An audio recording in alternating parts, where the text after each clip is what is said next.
All right, guys, ready? All right. All right, good morning. This is the Cottage Grove Economic Development Authority for December 12th, 2023, which I'm calling to order. We'll start with roll call. Jamie? EDA President Bailey, Here? EDA Vice President Kambata, EDA Member Carey, Here. EDA Member Myers, Here. EDA Member Scott, Here. EDA Member Jean-Baptiste, EDA Member Cheetah. All right, thank you. Next on our agenda is number 3 is approval of the minutes. 3.1 is approval of the 8/29/2023 meeting minutes. That tells you how long ago it was. I'll just, if there's no change or corrections, I'll need a motion and a second to approve. I'll motion to approve the meeting minutes. All right, so we have a motion by EDA Member Myers. Do I have a second? I'll second that motion. All right, second by EDA Member Scott. Any other discussion? All those in favor signify by saying aye. Aye. Opposed? Motion carries. All right. Next, now we'll move right into, thank you. We'll move into 4, which is business items, and we have a variety of items today. We'll start with 4.1, which is the Economic Development Update and Business Inquiry, and Gretchen or G will take us through this one. Good morning, everyone. So we're going to start with the beige book, just a brief update. In the labor markets, employment grew modestly since the last report, and labor demand was positive overall, but somewhat lower than earlier in the year. Price pressures also increased modestly, and fewer than a quarter of the firms responding to a business conditions survey indicated that prices charged to the customers increased from the prior month. In worker experience, it's good to hear that almost half of the respondents expressed satisfaction with their current job, wages, and company culture. Consumer spending was flat since the last report, and sales tax receipts were flat month over month and year over year. In general, in real estate construction, both sectors report that activity was flat overall. In manufacturing, activity decreased slightly, with respondents reporting decreased orders relative to the previous month and further expectations for declines.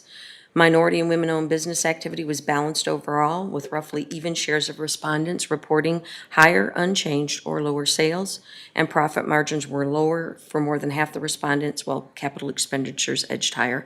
And we saw today that the feds are likely to not increase interest rates, and inflation is cooling, so we're hoping 2024 everything turns around and maybe some of that interest rate comes down, as well as the construction costs. And so some community development updates and all the hard work of your development department, Honenstein's. The foundation work is completed and erection of the exterior wall panels is underway. It's really moving fast. Glacial Valley Park, a temporary certificate of occupancy was issued, and we're waiting for exterior finishing materials. So this project is almost done. Duncan Baskin Robbins, the trade work continues on the build out. The View Apartments, they have a temporary C of O that's been issued as work continues, and the builder has replaced the material on the lower level with stone veneer. Other development updates, Chase Bank, plans have been approved. The community development team is waiting on a cross-parking agreement from Kohl's. O2B Kids, civil work and the construction of the retaining wall is underway, and RJ Schinner has been issued a temporary C of O. And again, Emily Schmidt, your community development director, is here if you have questions about the projects going on in the city. All right, so EDA, any questions for G or Emily? The only comment I'll mention to Emily, she goes, oh no, he's gonna bring something up. No, I was actually just gonna mention that I've seen the change on the brick on the view. You know, after we had that little challenge there, looks amazingly better. So nice job getting that done. Okay. All right, any other comments? All right, seeing none, we'll move then right into 4.2, which is the report from Hunden Partners, which was the arena management, or market, excuse me, implication study findings. And G will start us on this one. Okay, so just as a reminder to some, because I think, Thomas, you were not on the board at the time, the city, the shop's developer, which is the 73 acres adjacent to Walmart, and Hunden Partners met at ICSC in May of this year. And we had discussions revolving around the development of the property and the feasibility of potentially a stadium venue at the property. So in order, like with all large projects, in order to make an assessment of whether or not that would be true, The EDA approved that we engage the services of Hunden Partners for a Phase 1 arena market implication study. The cost for the study was $20,000, and today Rob Hunden and Cassidy Sutton are going to be on your screen explaining the findings of their report to the board and then answering any questions that you have. And once that's done, we'll have a recommendation for you. It's all Lonnie's now.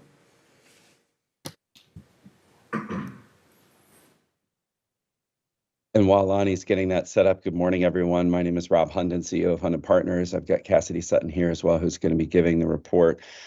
Just to set this up, as Gretchen did, it was smartly decided by you all to have a two-phased approach to the analysis. One is was a high-level view of the market to understand if there's enough opportunity to continue pursuing a deeper dive market and financial feasibility study with all the bells and whistles.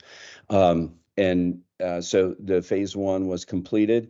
We actually did, I think, a lot more supply and demand analysis in this first phase than we were probably scoped to do, because we wanted to be sure of our conclusions before we reported those to you. So I think you all did the right thing by breaking this up into phases, and I'll turn it over to Cassidy to give the results, and I'll chime in if necessary.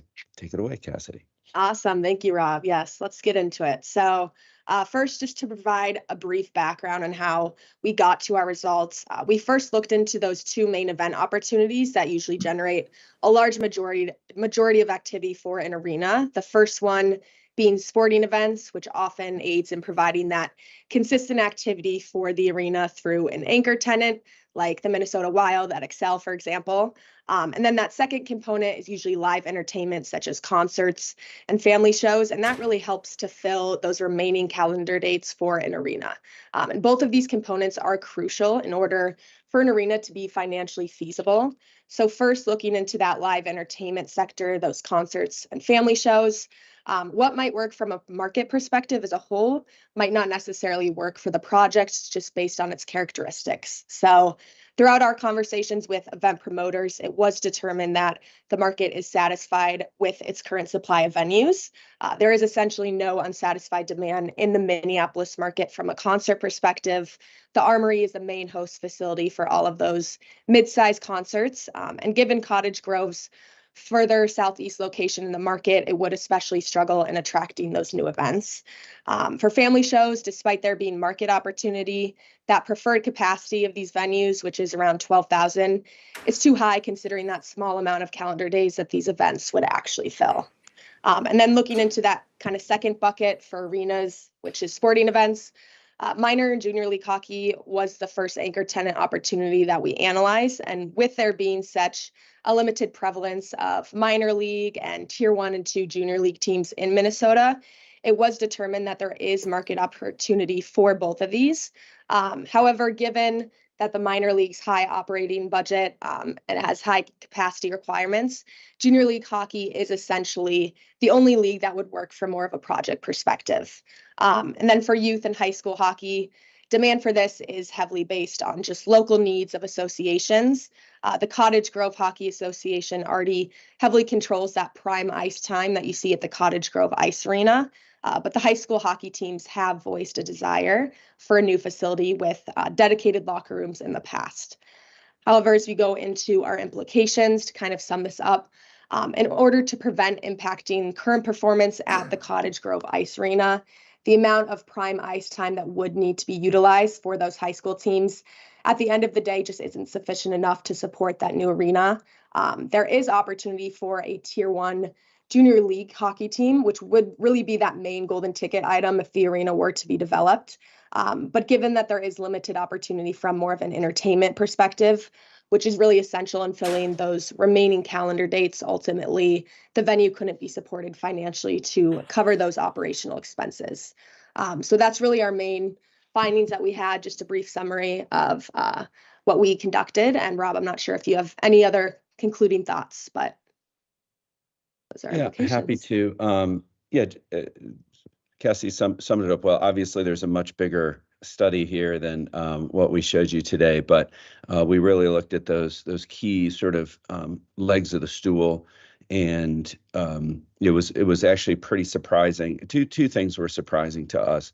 One is that the concert and entertainment market is so well accommodated currently by so many amazing venues around the marketplace. And in order to get something that isn't yet in the market, of a size that would make any sense to, like the Disney on Ice, like Cassidy was saying, you'd have to build something quite large and expensive. And so that doesn't, that's a tougher hill to climb.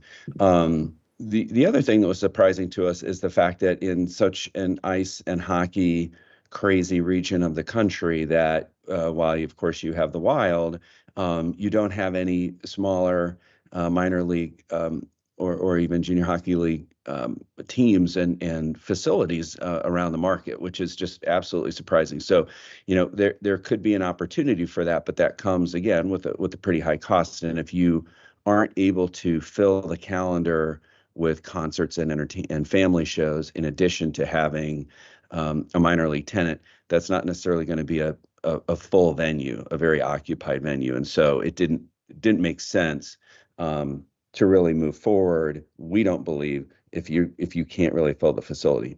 Then one aspect of this that we didn't cover, but we know to be true, that would come out in the next phase that I think sort of helped us underscore where we ended up, is the fact that these ventures are not profit. These aren't commercial venues, right? These are things that cities pay for.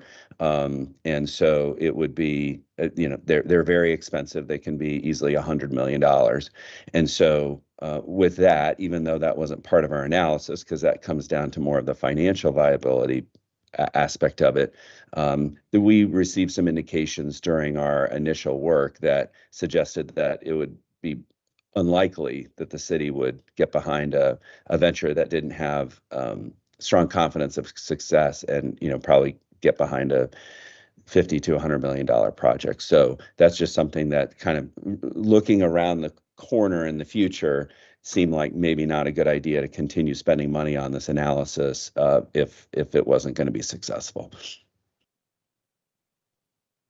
Okay, so, well, first of all, thank you both for doing the study. I do know that, excuse me, what you just shared was, I think, pretty much a theme from the council. We were interested in the concept and to see if the belief was there was some opportunity out there on the East Side Metro.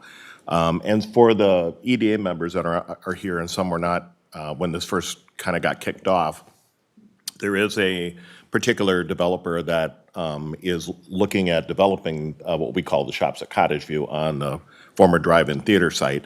And one of the options that they were looking at was some type of a stadium or an arena that they would then supplement, like restaurants and hotels and things around that, which they've done a few around the country. But we were a little concerned, which it sounds like the validation is what they just shared with us, that there is some demand, but it's certainly not to the level of where the city of Cottage Grove would be able to say that this is a financial way for us to move forward.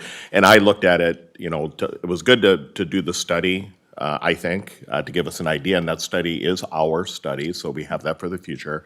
But also, just coming off a couple years ago of a referendum question for a community center that was, I think at that time, about 46 million, to have the city say that we're gonna fund a stadium for 50 to 100 was probably highly unlikely in this particular case. So I don't know if anybody on the EDA has any questions for Rob or Cassidy on the study, or any further thoughts?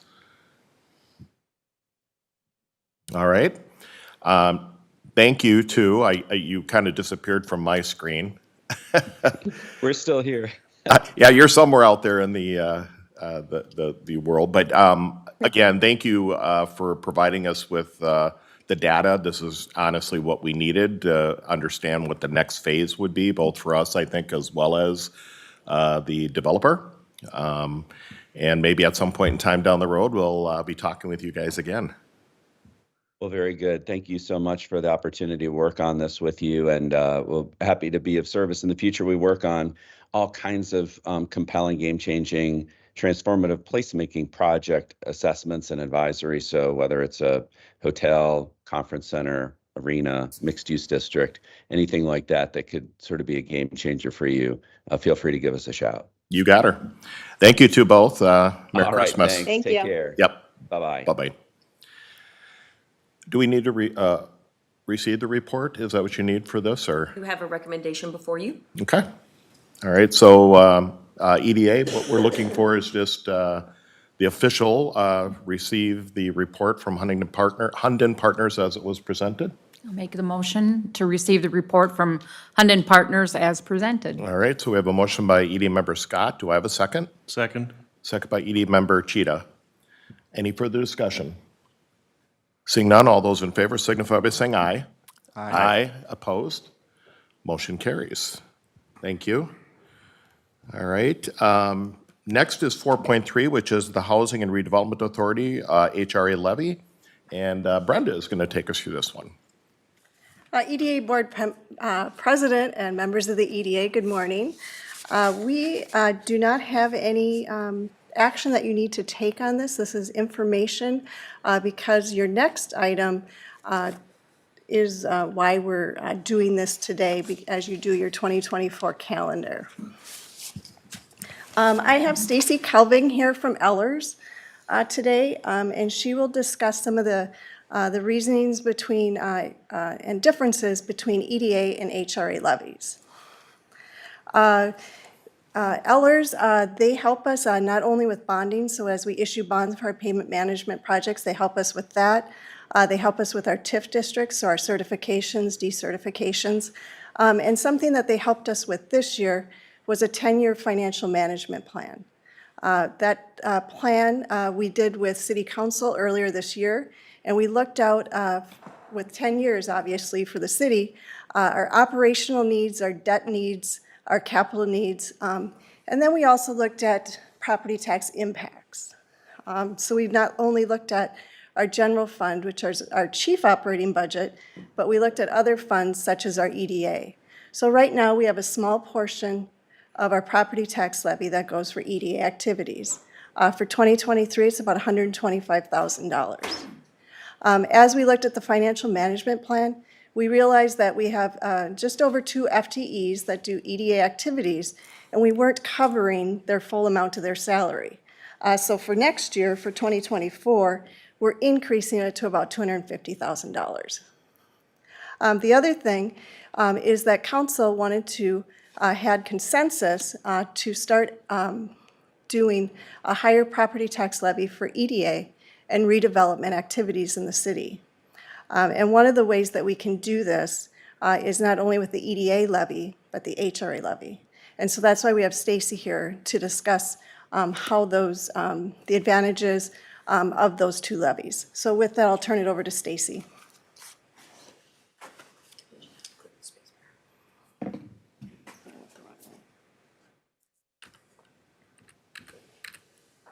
Great. Thank you, President and Commissioner. Stacy Quilving with Ellers. So just a little background for the commissioners. I'm not sure how long you've all been on here. So essentially, you are an economic development authority, and you also have housing and redevelopment authority powers.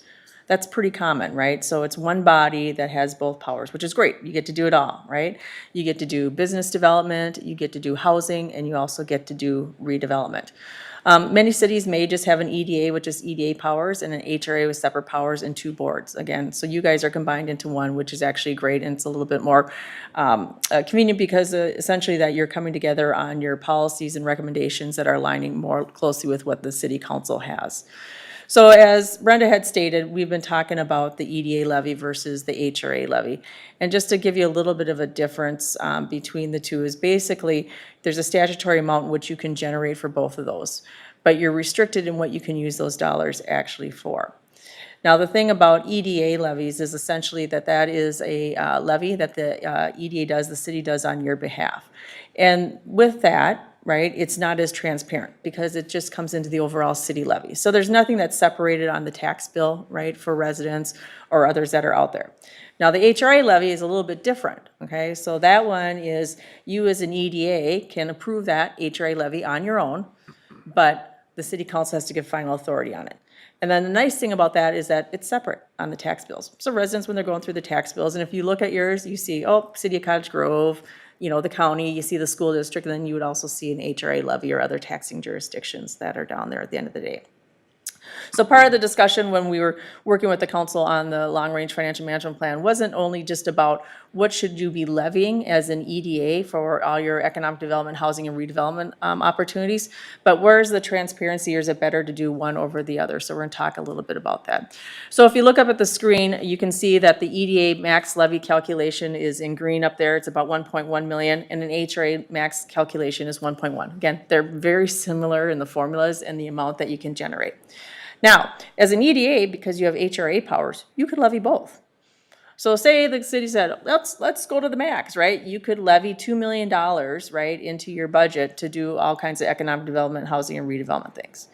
Well, that doesn't make practical sense because you guys don't spend $2 million a year on that. So the biggest category that we typically find with EDAs and HRAs is that the biggest expenditure is staff time because it's appropriate. You're charging staff time, either your Gretchen's time, city manager's time, planning and economic development's time to that. And right now, again, it's at 125,000. We're increasing that to 250, as Brenda had stated, because again, you weren't even covering salary costs. So what was happening is that your EDA fund is starting to decline because you're eating into that fund balance because you're not levying enough for staff. So we've got a plan over the next 10 years to start to increase that levy and then eventually get up to that 1.1 million. Okay, doesn't matter if you choose to levy under the EDA or the HRA authority. Now, a couple other things with those two different levies is that an EDA levy, because it's a city levy, that is a function of its, if there's ever levy limits by the legislature, there haven't been levy limits in probably 15 years. I'm trying to even remember, Mayor, the last time, well, it's been a long time that's been out there, that would fall under levy limits, which is basically a cap on how much you can increase your levy. Okay, the legislature will say that. Again, they haven't done it in many, many years, but it would fall under that. And that's where you would have a little bit of an issue that if you needed to levy so much, but it puts you outside of levy limits, you wouldn't get as much as you needed. Now, the HRA levy, because it's a separate levy outside of the city levy, that's not part of levy limits that are out there. So again, you know, the city can levy both if you want. And again, as we stated, that the EDA levy shows up as a separate, or as a city levy, and the HRA is a separate one that you have there. It's the same use of the funds. They're fungible, right? You can do most of everything, except if you just have an EDA levy, right? And again, you're using it mostly for staff. But if you had more, right, if we're levying that amount, you know, I can't ever think that you'll get up to a staff that you're spending 1.1 million on salaries essentially. But if you want to have funds to do other economic development, redevelopment things, you essentially could not use the EDA level for housing projects, okay? Likewise, the HRA levy, you couldn't use for business loans. So say you wanted to do, you know, business facade grants that are out there, or if you wanted to do loan guarantees for businesses, you couldn't do that. So at the end of the day, you know, it doesn't matter which levy you do, you just got to think about what you want to do as an EDA. Now, most of the work that you guys do and all the projects you do, and like Trellis that's before you today, right? Even though that's a housing project, you're still doing that because you have your HRA powers. Most of everything that you guys fund and finance is through tax increment. So it has nothing to do with the levy at the end of the day. So I think it's going to be a balancing act, right, with staff to say, hey, do we just move directly to an HRA levy? That's all we do. Or do we still do some EDA levy because we want to build a fund balance or something because you as an EDA or as the council may want to start some programs to do things to incentivize businesses to come here that you can't use your traditional tools of tax increment financing for. So with that, President, I'm happy to answer any questions. All right, thank you. EDA members, do you have any questions? Yes, Mr. Cheetah. Thank you, Mr. Chair. So when would we be looking to put this on the ballot? President, Commissioners, it does not have to go on the ballot at all. This is something that you as an EDA can actually do. So if you choose the HRA levy, you say, yep, we're going to authorize a levy of $250,000. It will go to the city council as part of the budget process that they would bless it and say, yep, we agree that they should have that. Likewise, you already have your levy in there for $250 for 2024, and the council has already signed off on that as well. So it's no ballot requirement here. All right, follow up if I can. Yeah, go ahead. And then, so the state just passed the largest housing bill in the history of Minnesota by a distance. It was over $1 billion. And part of that was a new sales tax in the metro. How do we tap into that instead of raising taxes on Cottage Grove? Yep, so President and Commissioners, so those dollars are restricted, okay? And those dollars that are gonna go to the city, okay? And essentially what that is that it has to be for affordable housing projects. So it has to be either for rental projects that meet certain income requirements that you have to have affordability at 60% of the area median income and below. So, for example, the Trellis deal that is before you tonight, we're using existing TIF district dollars to provide them the $185,000 in assistance.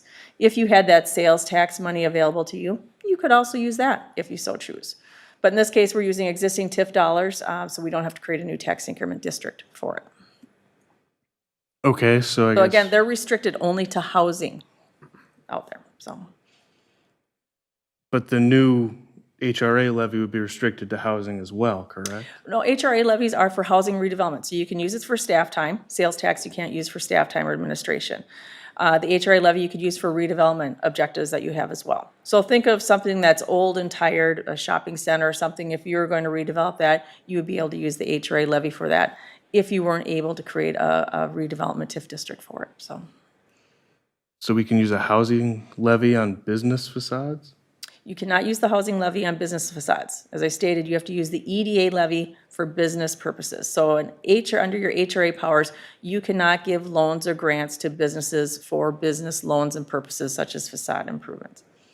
The HRA levy, you can use that for redevelopment in the larger context and housing. So maybe I'll help because I think I know where you're going with it. So you are correct that with this money that's coming in from the state, there is money that's going to come to every city. I believe it flows through the county, am I correct? 7 county metro. Yeah, so it flows through the county and then the county divvies it out based on size or population of cities. And so there is a portion of the money that is coming to us. Right, wrong, or indifferent, everybody gets a certain amount and there is money there that's different than, if you will, the HRA, if we did the HRA. The idea is how much money do you need for some of these projects to get done? And that's I guess what this is all about, is what I believe you're saying is, we'll get a certain amount of money, and I'm gonna look to staff or maybe Brenda, if you remember what that amount is by chance, or projected amount? The projected amount, and it's estimated, Yeah. about 234,000. Yeah. So that would be the money that would come to the city or our portion of it to be utilized. Well, and just going to use Trellis as an example, nothing against Trellis obviously at all, because we're excited to have you come. If we were to do that, the 250,000 or so, 180,000 would go to this one project in this particular case. But what we've noticed is when we do a lot of these affordable housing opportunities, the gap for making it affordable is much larger. And so what ends up happening is either we as a city have to do TIF, tax increment financing. So it's almost taking it out of one bucket versus the other, right? If you didn't do TIF, but you gave them through the HR levy, I'm just saying that, you would then not need to TIF. And so the revenue from that project would flow into the city, but we're still, either way you're paying for it, it's just which way do you want to pay for it in this particular case to cause, hopefully that helps you. That's what's funny is you see these huge numbers from a state perspective. And when we get down to the nitty gritty, now mind you, $250,000 isn't, a little chunk of change, but in the grand scheme of things of a project, it's fairly small.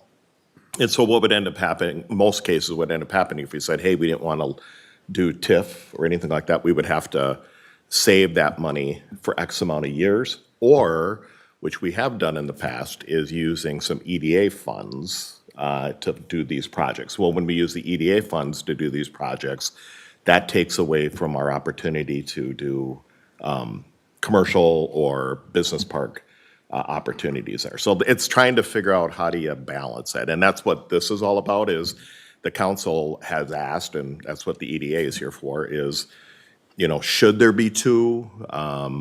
What that two should look like? What are the differences between the two? Because we were asking as a council the same questions. And that's why they're here to kind of talk about here's what some of the things you can or cannot do, whether it's with HRA or the EDA. So hopefully that, I mean, I don't know, it might be what you want because of a taxing standpoint, but that's where this is at. Fair enough. Okay. Any other questions? No other questions at this point? Okay. And I do believe, and I'll maybe look for either G or Brenda. So with what you're proposing to us today, what's kind of the next step, I guess, for the EDA and obviously the council? Yep, great question. Next steps would be during the summer of 2024, as we're starting to do our budget here at the city. It's always a balancing act of our property tax levy. And so that's when city staff and city council will start looking at the amount to propose to the EDA to levy for HRA for 2025 property tax year. And so we'll kind of bring that back to you informationally. And then in December, you will have to hold a meeting after 6 p.m. In order to do that HRA levy. And so that is why we're here to you today, to kind of give you that information regarding EDA versus HRA levies, so that when you adopt your 2024 calendar today, that is the reason for that night meeting in December of 2024. And that's why we set this up this way. So there's a requirement by law that the EDA would have to have a meeting in December after 6 o'clock. It's kind of funny that they do that, but nothing has been confirmed yet at this point. It's more of, this is kind of our, and the council and staff will work together. And what was mentioned earlier, I'll just say this, is, our council has looked at, with this long-term plan, have really looked at to try to keep the taxes, if you will, stable, is ultimately our goal for a 10-year period, to keep it at a certain level. And so what we're trying to do too at the same time is, how do you keep that so that the tax implications of anything we do on the city doesn't negatively or adversely affect the citizens of Cottage Grove. Though I do, and it's not on here, but I do want to just make one point, and this was from, we just did approved the budget for 2024 at our last city council meeting. And we as a council always like to know, hey, where do we sit in the county? Where do we sit in those cities that are like us in the Twin Cities metro area? And within the county of Washington, the city of Cottage Grove has the second lowest taxes that the city collects out of every city in Washington County. The only city that collects less than us from their citizens is St. Paul Park. And St. Paul Park, and I know Sandy very well, they get a lot of LGA funds, so they get some extra money from the state. That helps them keep that levy lower. And within the Twin Cities, I believe we were third with Blaine Yep. and Shakopee. Correct, absolutely. See, I remember these things when it comes to money. So Blaine and Shakopee are the only ones that are below us within the Twin Cities in the amount of tax dollars that the citizens pay. So we want to make sure that, like you were talking about with the tax side of things, we want to make sure that we're definitely staying at the bottom. That's just how we've been, so that our citizens get the best value. So, all right, any other questions? All right, the next item on our agenda is the 2024 EDA Meeting Calendar. And Gretchen, you're going to show us this one? Yes, sir. Thank you, board members. So Brenda did a great job of presenting it, so this one's going to be really quick. You can see on your screen the proposed 2024 Economic Development Authority calendar. You can see all the meetings are on your regular second Tuesday, with the exception of December the 3rd. So what you're doing today, if approved, is you would adopt the calendar. Then that allows you to, as Brenda went over, it allows you to do some preliminary levy if you decide to do it before September 30th of 2024. And then you would have a final levy adopted on December the 3rd of 2024 at 6 p.m. So that would be an evening meeting. So to meet the requirements of the law, you need to approve and post this calendar on or before January the 1st of 2024, so the public has notice of these upcoming activities. And with that, there's a recommendation before you. All right. So if no other questions for Gretchen, we'll need a motion and a second to move this forward. I'll motion to adopt the 2024 Economic Development Authority calendar as presented. All right, so we have motion by EDA member Carey. Do I have a second? I'll second that motion. Seconded by EDA member Myers. Any other discussion? Seeing none, all those in favor signify by saying aye. Aye. Opposed? No. Motion carries 4-1. All right. All right, we'll move forward here then. 4.5 is the Dowdle Service Agreement, and Gretchen, you're going to take us through this. Thank you, sir. Members of the board, in October, the Dowdle marketing team reached out to the city to invite us to participate in their Land That I Love tour for America's 250th birthday starting in 2026. As a part of that, they're lining up various cities in all of the states who might be interested in participating. So there's a lot of work to get to 2026. The Dowdle Art Studio team is passionate about capturing the essence of stories of the cities and places in our country and around the world through the medium of folk art style painting. Some of you may know Eric Dowdle from Magnolia Networks, The Peacemaker, and some other shows that he has. He's really made a great business out of taking his original art, translating it into puzzles, and telling a deep story about any city that participates, the understanding of the culture, the people, and how you became a city and who are the important influencers in your community. Part of this project has two components, and this was all in your packet, of course, but there's an original 32 by 40 painting by the artist, Eric Dowdle, and an unveiling event, and the purchase of 3,000 puzzles to be sold at events throughout the year, starting June 2024 to June 2025. The cost for the painting and the unveiling event is $75,000, and it's payable in 3 installments. The first one due, if this was approved, after this, right? The week of December 18. The second payment with the approval of the concept art. So you get halfway there, you have the agreement that the painting moving forward, people, places, and events is what you want. So then we would owe them money on March the 15th. And then the third and final payment would be after the delivery of the original painting and the unveiling event, which is going to be on June the 13th at 2024. The cost for the puzzles is $37,000. I think that's actually a typo on my part. It's $37,500. It's payable in 2 installments, and the first one due on or before April the 1st. So you get the painting started and going, and then they put in an order for the puzzles and wait for the painting to be finished. And then the second one is due after the delivery of the puzzles at the unveiling event. So that's the cost. And then next, part of what the staff did was discuss with the city administrator about a potential cost recovery of this program. That goes through this, the recovery is through the sale of the puzzles. We have 500-piece puzzles and 1,000-piece puzzles. You can see on the screen the retail price of each and the quantities. If all were to go as planned and we sold all the puzzles at the prices that you can see on the screen of $24.99 and $27.99 retail, you'd recoup approximately just shy of $81,000 of the total project cost. As a part of this agreement, the city receives a perpetual license for the use of the images for the promotional and marketing purposes. So right now it's puzzles, but you can think about posters, t-shirts, other things that may have your art on it. Exhibit B in the agreement is not finished yet.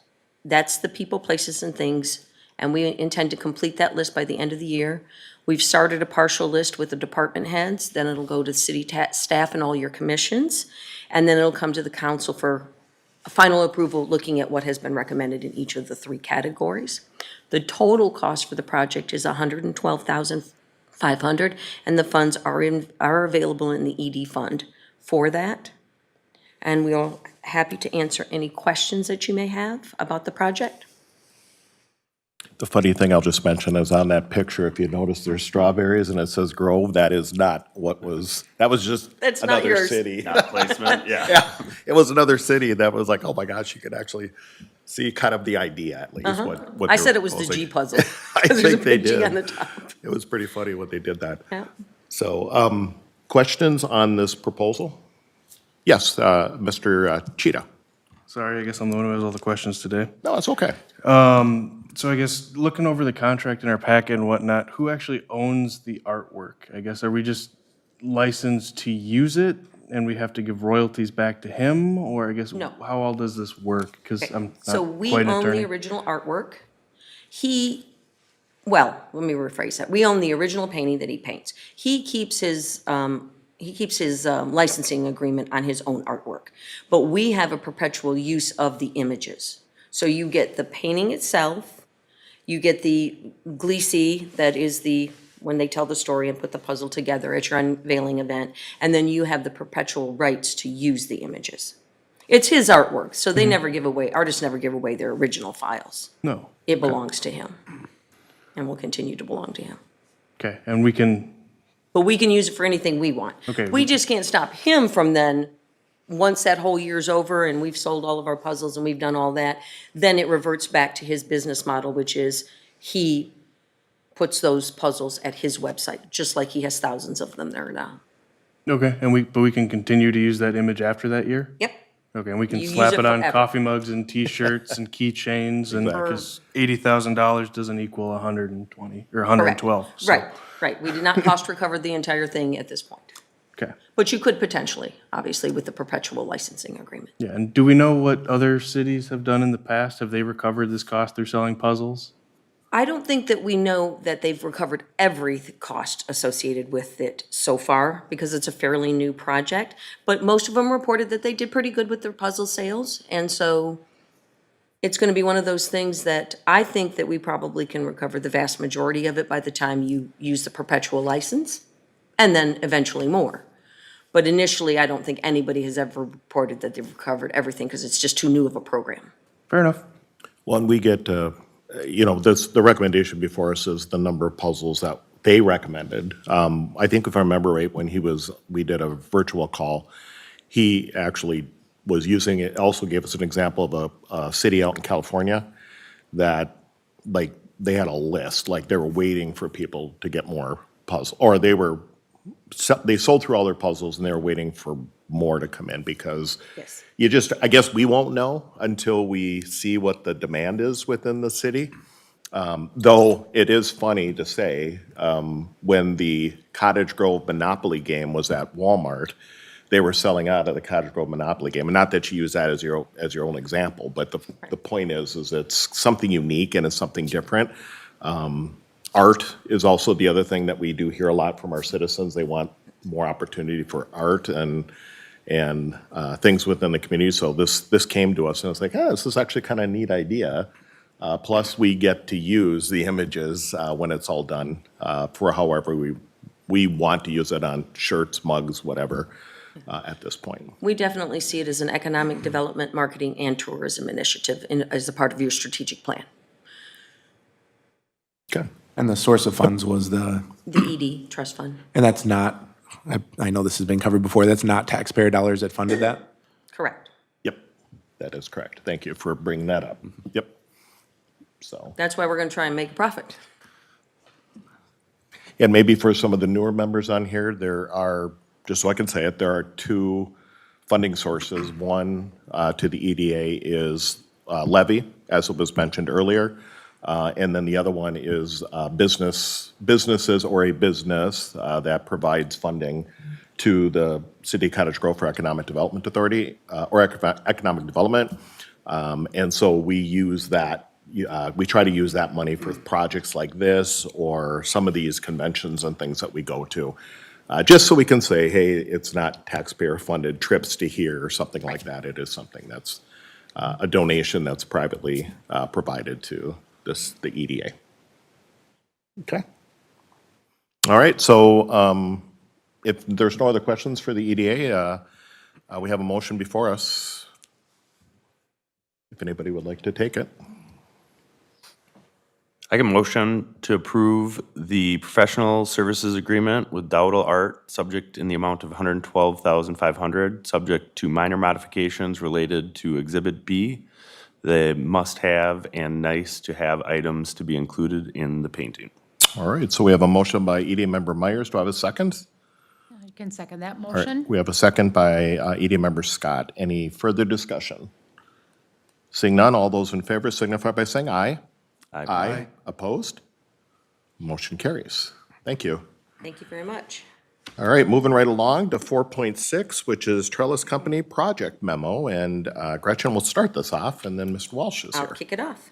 We have a site location map here on the screen to show you the subject site outlined in red. And essentially, that's across from it's on 80th Street and 79th, across from the library, just for everybody's edification. So what Trellis is going to do is build a 52-unit affordable senior housing project on that site with units at 30% and 60% of the area median income. Housing at these income levels provides an opportunity for deeply affordable senior housing, which is currently limited in the city. TIF assistance, discussed earlier, was requested, and an analysis showed a funding gap of approximately $185,000. However, there are costs associated with setting up a TIF district, and because it's only $185,000, we decided to look at some other options, and the option that made the most sense under our business subsidy policy was a forgivable loan. So we had the city attorney craft a forgivable loan agreement that's in your packet. Trellis has already gone through the planning process and before the Planning Commission, and they have the approvals needed to begin construction in 2024, and they close on the property in March.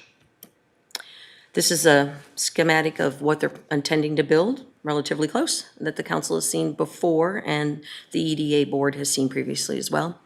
The agreement also requires that Trellis or an affiliate of theirs continuously owns the property for at least 5 years, and that they operate the building as an affordable residential occupied by seniors and or disabled individuals. So that's true. And then the agreement also requires for a period of 15 years that the annual rent increases for all the occupied units not receiving project-based subsidies shall not exceed the lower of the maximum allowed under Section 42 as administered by HUD, or 6% from the previous year's contract rent. So that answers some of the questions that the mayor and council had been concerned about, and the EDA related to rent increases year over year at multifamily complexes that have received TIF. And before we go to the recommendation, Dan Walsh, who's the Vice President of Housing for Trellis, is here. If you'd like to acknowledge him, Mayor? Sure. Do you want to come up and just say hi? Maybe questions. Good morning, Mr. President, Mayor Bailey, and other members. This project we've somewhat recently named Blue Stem Apartments. So the Blue Stem project is in the home stretch, as Gretchen mentioned. We're working towards closing and beginning construction in March 2024. And the request to the city before you today closes the funding gap. This allows us to get to that March closing date. I'm happy that the loan includes the cap on rent increases that Mayor Bailey and Councilmember Kambata and others raised. It is an important issue, and you all are leading the way on it. The project design and concept have not changed since we went through the planning process. We're proud of this building and are excited to become your neighbors for the decades to come. Thank you for considering funding this. Thank you for considering this funding request and for supporting this important project, we think. Fantastic. EDA, any questions for the applicant at all? Mr. I have Cheetah? questions in general. Yeah, absolutely. So it looks like for the requirement that it be occupied by seniors and disabled individuals is for 5 years, but the rent control is for 15. Why is it not the same number? I don't know which. I don't know who wants to answer that, so feel free. But So the 5 years is they have to own the building continuously, right? So if they sell it to someone, they can't sell for 5 years, but then all of these things would still apply.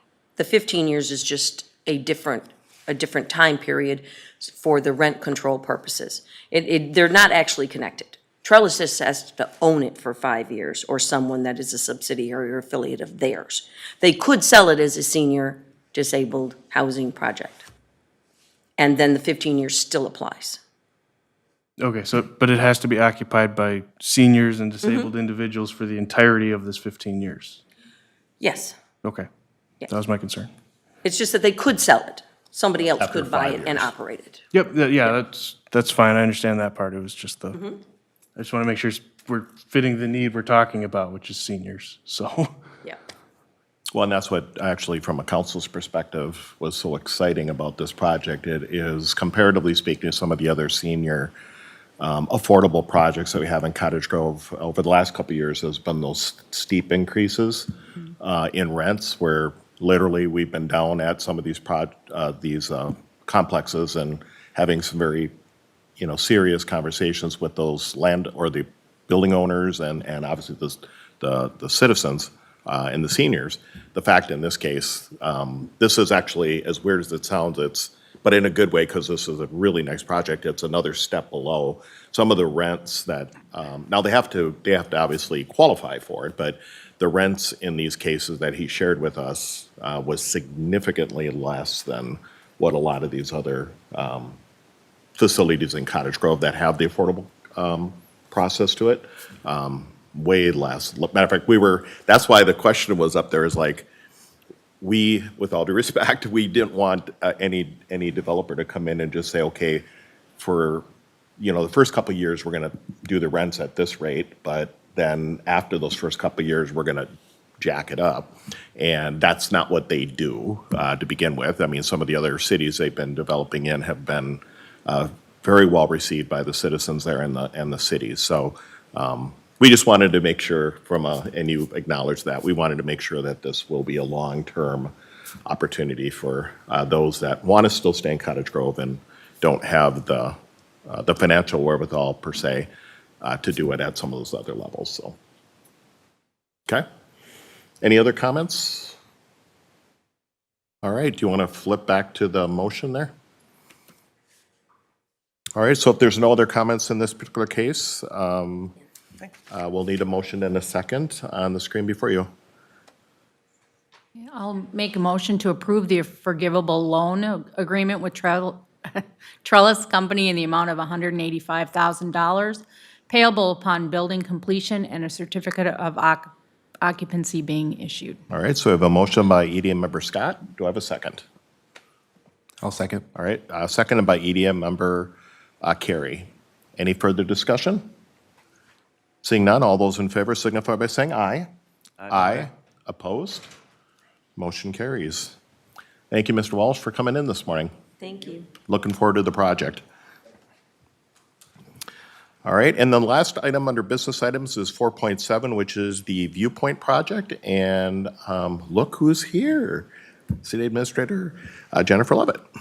Well, EDA President and members of the EDA, I don't typically get to stand over here, so I'm going to be talking about a unique project and opportunity that we have called the Viewpoint Project. It is a video storytelling service that works with PBS, and it's broadcast in all 50 states. It's hosted by Dennis Quaid. He tees up a lot of these series and episodes right before some of your favorite PBS shows. And one of the things that's unique as we start to think about this is just thinking about the time that we're in. We're thinking about the interest rates. We're seeing kind of a lull in the residential market. We're seeing a little bit of a lull in the industrial market. So when we start to think about this project, we're thinking about how can we bring Cottage Grove top of mind as we start to market our city to help bolster some of that economic development. So keep that in the back of your mind as we go through this project. The Viewpoint team's goal is to provide innovative and unique content featuring the world's most influential organizations and individuals. And in your packet, we did showcase one of the cities that was in there, looking at building and architectural services. There's hospitals, universities, And so at this point, we still need to build our storyline. And you saw within your packet the questionnaire that we have to complete, and staff is still working on that. And we would bring back that questionnaire to you. We would anticipate that we'd most likely film in late spring or early summer when Cottage Grove looks at its best. So keep that in the back of your mind as well. And as part of that storyline, it helps develop through the work of professional videographers to capture it and then to broadcast to an international audience. So from our perspective, you get to project Cottage Grove, what a great place to live, work, and play. I'm not saying that's going to be our tagline, but you're going to have 60 million executives viewing it. You're going to have people that have a very high income of over $150,000, so they have means for travel. So if you think about it from a marketing standpoint, partnering with our CVB, you know, you get that tourism draw, but those executives are the ones that are making decisions where businesses locate, where their employees could be located as well. So you're getting that marketing boost there. The video would run for 1 year on the public television, and it would be shown before like Nova and Masterpiece Theater. And the video would be featured on their website, and then they also assist us in being able to use their membership as a target audience. So as we define what our target audience is, maybe it's executives related to biotech industry or something like that, we would be able to broadcast to those audiences. We're trying to attract high-paying jobs, maybe in the bio industry, into the city of Cottage Grove. So we get specific deliverables as part of this contract. You get a 5 to 6 minute corporate profile. That's the one that's going to run that educational message in between PBS broadcasting. As I mentioned, we're still developing that storyline. So one of our key things right now is to think about how well Cottage Grove has been positioned for growth. When you think about the recreational opportunities that we've had, how we've provided for housing, how we've set the stage for industrial growth in our infrastructure, that we've been planning it very well. And so how do we tell our story to be able to attract others to our community, both from a tourism perspective, but then also from a business development. As part of this, they also help us with the interviews. They do the narration, the script writing, the video, the graphics, the music. All of our logo and contact information is featured on there, so we get that branding as part of it. And then we also get a 1 minute educational video that we can use as well. But then that also broadcasts over a very large network to over 84 million homes via MSNBC, CNBC, and CNN, or other equivalent networks. We anticipate that segment would also air about 400 times on the top 100 designated marketing areas at peak and primetime networks, such as Fox Business, the Learning Channel, Discovery Channel, those kinds of markets. So we're getting an extreme amount of exposure where we currently do not have it. And I think coming out of this high interest rate time, we want to use 2024 to position us well. Coming out of it into a strong 25 market is really our hope. We also get that digitized file for our website, social media, and then they'll use that to help us with that email blast to our target audience. So you're probably asking, well, how are we proposing to fund this? So our budget for 24, we're not anticipating to really change, but just reposition our marketing efforts. So instead of going with a booth out to the ICSC convention in Vegas, we would not do a booth. And so it would be pretty much equivalent costs for this project, which is $25,900, plus we have cameraman travel time and expense of $3,400. So in exchange for that, we would not do the booth out in Vegas, but we would still send staff to maintain those relationships with those developers, brokers, and end users. So at the end of the day, this would be really a net zero against the budget that we had proposed for 24. And just as a reminder, as we talked about with the puzzles, this is the EDA trust fund. This is not taxpayer dollars. So with that, I'd be happy to stand for any questions. All right. EDA, any questions on this particular one? Do they give you? EDA member Scott. Sorry. Yep, you got it. Do they give you a schedule of when these are going to be running? Do they tell you in advance so that you can see where the segments are? EDA president and members of the EDA, yes. At that time, once they have the final video completed, and then they can give us the airing schedule after that. But you don't get to see it beforehand? We can, actually, we have a call with Dennis Quaid, or with Anthony Davis tomorrow, so we can clarify that.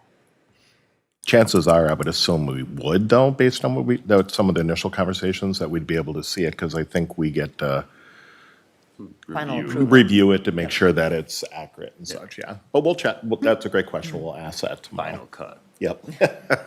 Exactly.